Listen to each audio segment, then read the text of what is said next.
Are you a captain of industry? A boardroom-dwelling envelope pusher? Got your own office at least? Well, boy oh boy, do I have the car for you. I don't have any of those things, but we're going to take a look at a new car anyway. My name is Jake, you're watching Car, and this is the new Mercedes S-Class.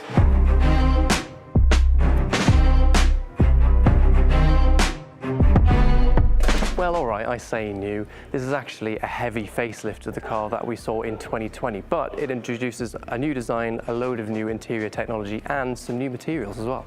To the point that more than 50% of this S-Class is described as, quote, newly developed or re-engineered. It's designed to keep the S right at the top of the class, especially when luxury competition from cars like the BMW i7 and Bentley Flying Spur is fiercer than ever.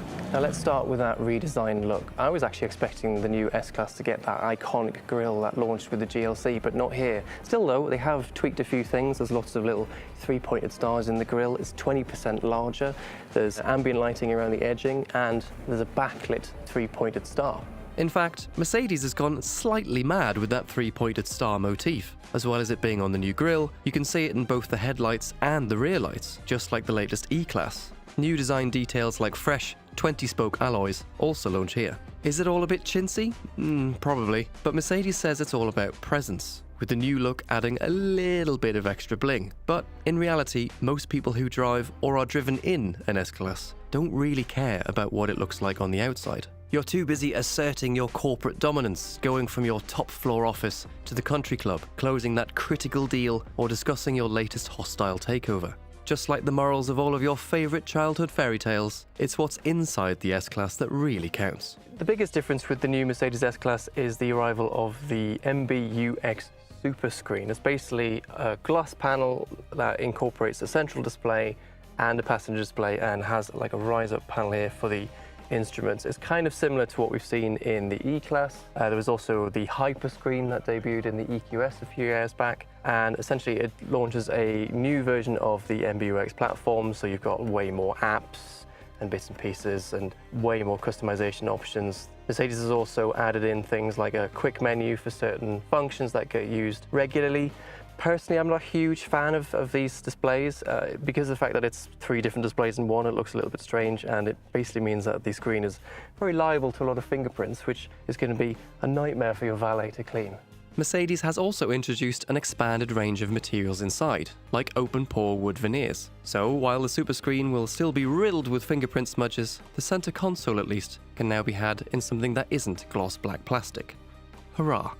As before, the S-Class comes in standard and long wheelbase versions. The silver car you see is the standard version, while the black car is the long wheelbase one. Mercedes tells us that 90% of S-Class buyers go for the long wheelbase version to take full advantage of the space and technology you can get in the back seats. That refreshed rear seat area now has heated seat belts that also have airbags in them, and provided you choose the high-end rear seat entertainment package, you'll get armrests that include personal touchscreen devices that not only look like old iPhones, but control the seat and entertainment functions. Exerting yourself to reach for a screen or a button is clearly far too much effort. So as well as the normal 5-seat model, that's for middle management, this is for the CEO. This is the 4-seat version. You've got the same small little tablet phones here, but you've also got a wireless charger, center console for more storage, and on top of that, you've got quite an elaborate mechanism for your individual tray table,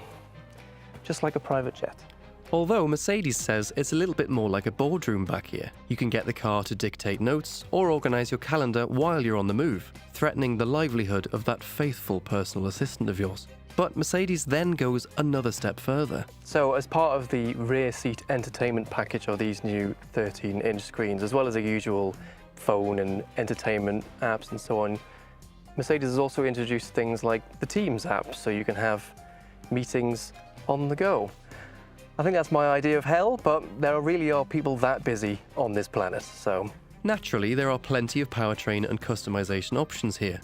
The S-Class has to cater to every taste, and every demand from around the world after all. Every S-Class runs on air suspension with rear-wheel steering, with active body control available as an optional extra. As well as diesels, straight-six petrols, and plug-in hybrids, there's a new V8, codenamed M177 Evo. Engine nerds will recognise that designation, as the M177 engine is the twin-turbo V8 that powers almost every modern AMG that still uses one, as well as various Aston Martins. But that Evo marker is important. As well as plenty of other improvements like mild hybrid assistance and upgraded injectors, this engine uses a flat plane crank instead of a cross-plane one. Yes, you heard me right. You can now get a non-performance car, a Mercedes S-Class no less, with an engine configuration normally reserved for high-revving supercars like Ferraris and McLarens.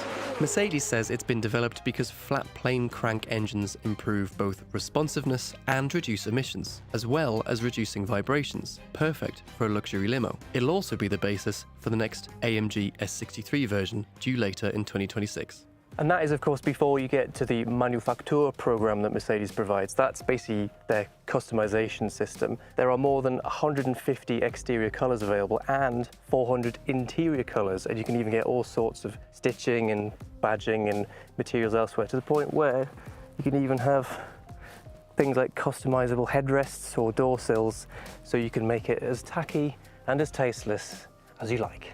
And if you're so important that you happen to run an entire country, you can always choose the S680 Guard model, an armoured version that's the only V12 S-Class left. Either way, Mercedes is pretty convinced that whether you're an A-lister, a corporate colossus, or a world leader, the S-Class still has you covered.